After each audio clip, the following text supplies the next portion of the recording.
What's up, guys? So today I want to talk about how there's a definite offensive slash defensive dynamic when you are conversing with someone one on one. And I've experienced this through multiple social interactions with many different people. And um, the actual term offensive defenses isn't used in the traditional sense here. It's just the best analogy I could come up with to describe this, because you're not literally attacking a person and that person isn't literally defending like he or she is like scared or protecting something. More so though, what this essentially is that one person usually has some level of control with the conversation. He or she is usually directing where it goes.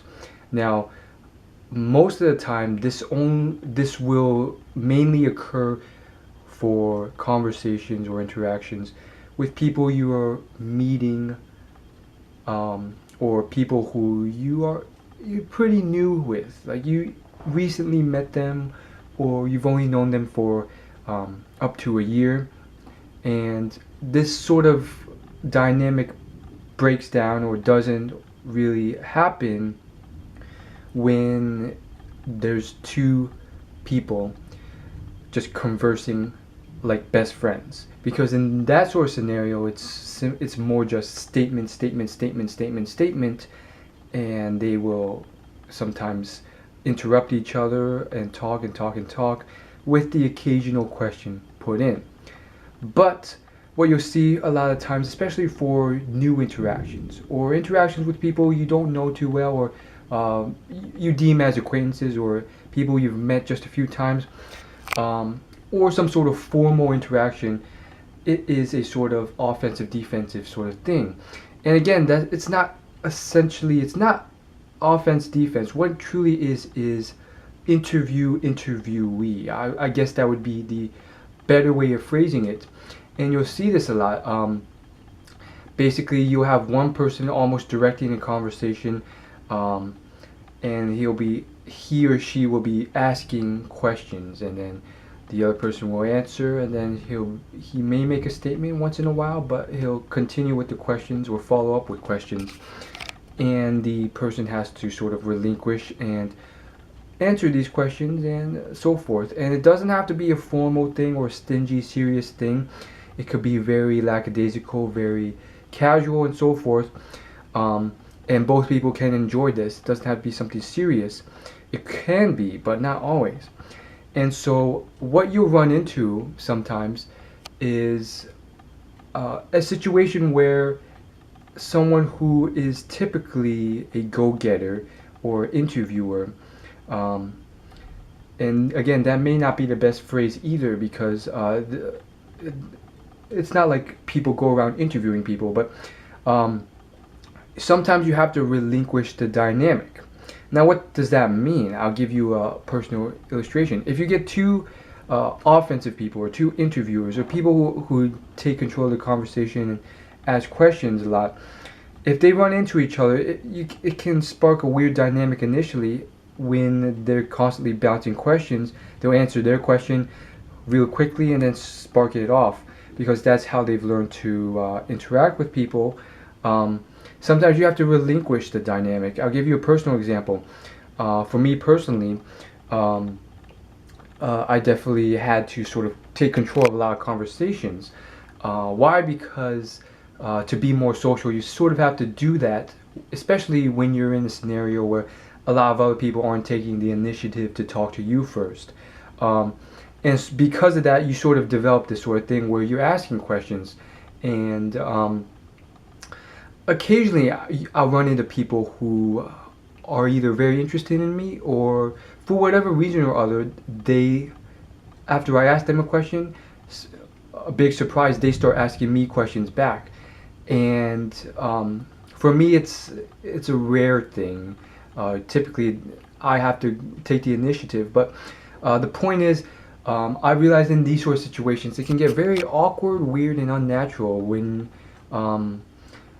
I'm just asking questions back and just responding very quickly. And the reason why I learned to do this, from taking a lot of advice from a lot of good people is because you hear a lot of these sort of bits of advice, whether from books or successful people in the area and so forth. They always mention how you want to bring the conversation back to that person because what they're interested in most is themselves or the people they like or love, and you want to bring it back to their interests and so forth because that will keep the conversation going rather than you just boasting or bragging or talking about whatever you like. They can easily just drift off, and so you want to bring it back either through questions or statements, and so it can bring a weird dynamic. So the point is sometimes you have to relinquish it, and it's not like you're inferior if you do. It's just like you have to have some social intelligence, and what this means is you just have to relinquish and start letting the person be the initiator. And that's what occurred to me a couple of times, and literally all I had to do was just stop, just relax, and I didn't have to do a thing. I didn't have to follow up my statements with questions or try so hard. Literally I just answered the questions, and right afterwards they would ask another one or continue a conversation, and then eventually bring it back to maybe asking me a question.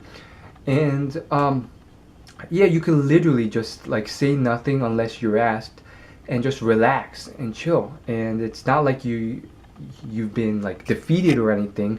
It's literally like you just assumed a different role and you relinquished that initiator role. And it's just like some scenarios you are allowed to do this, and it's socially intelligent to do so.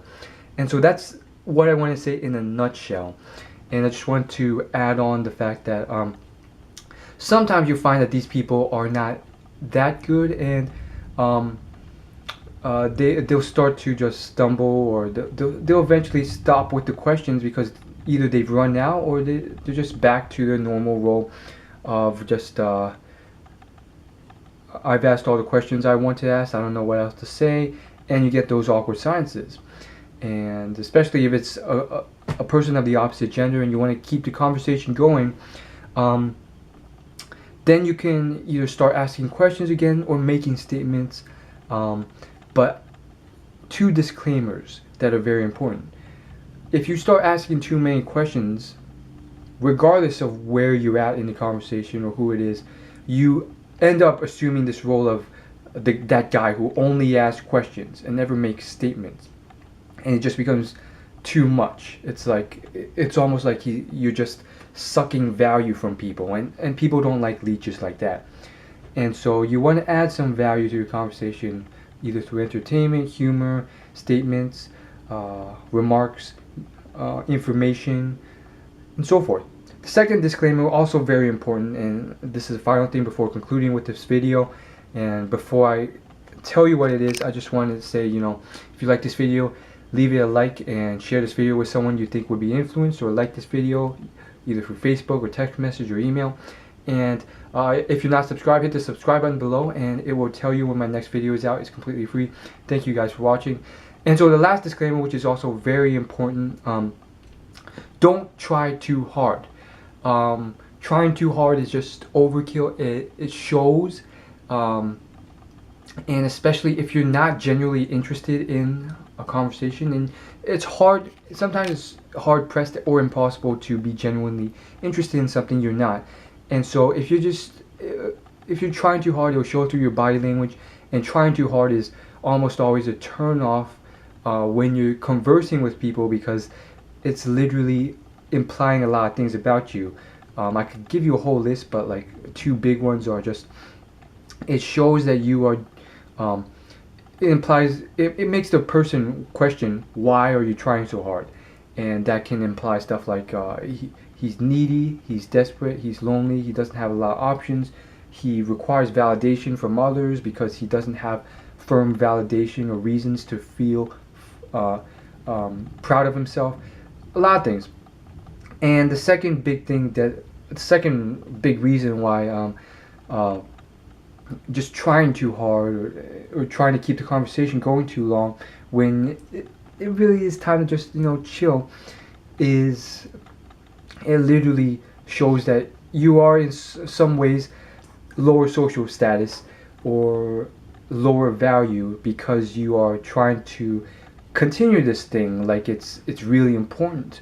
Whereas with someone with high social status has a lot of social connections, a lot of friends, and so forth, and doesn't really need to continue conversations with people when he has already asked and said everything he is interested in already, and is you would never find a person like that really peddling on and keeping something going on just things he's not really interested in.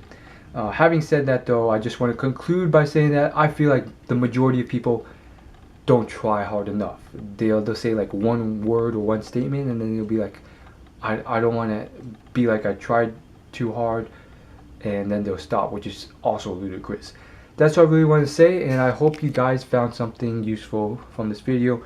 If you did, leave me a like, comment below, and I'll see you guys later. Thanks for watching.